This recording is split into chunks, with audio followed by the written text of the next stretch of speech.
Hello guys, nshobora kujya wibaza ukuntu wenda neza ishyira abantu mu magrade, ariko uyu munsi nje kubikwereka.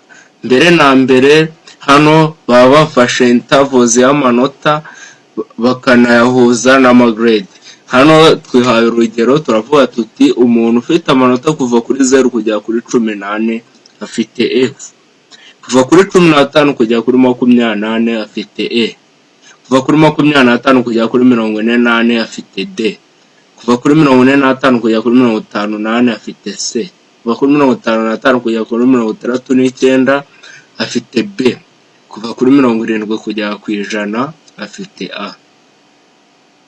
Ibi twabikoze ati randomly ntacyo twitayeho, gusa bo baba bafite intervals bihaye wenda runaka, ariko ndakeka buri wese ari bubibone uko bikorwa.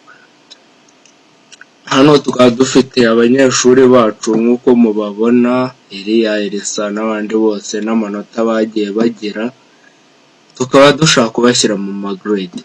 Mbere na mbere we write equal lookup, tugaselegitinga amanota y'umunyeshuri wa mbere, tugakanda akitso cyangwa koma, twarangiza tugaselegitinga ya intervals twihaye, tugashyiraho $sign,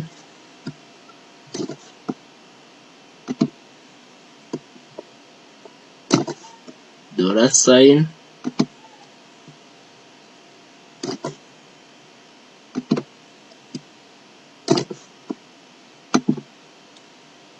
tukandika kama, tugaselegitinga na ya magrade,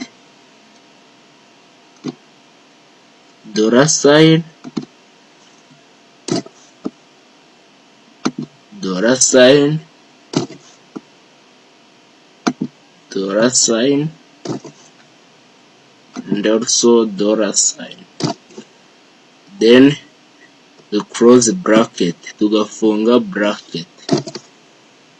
Then we press enter. Yeah.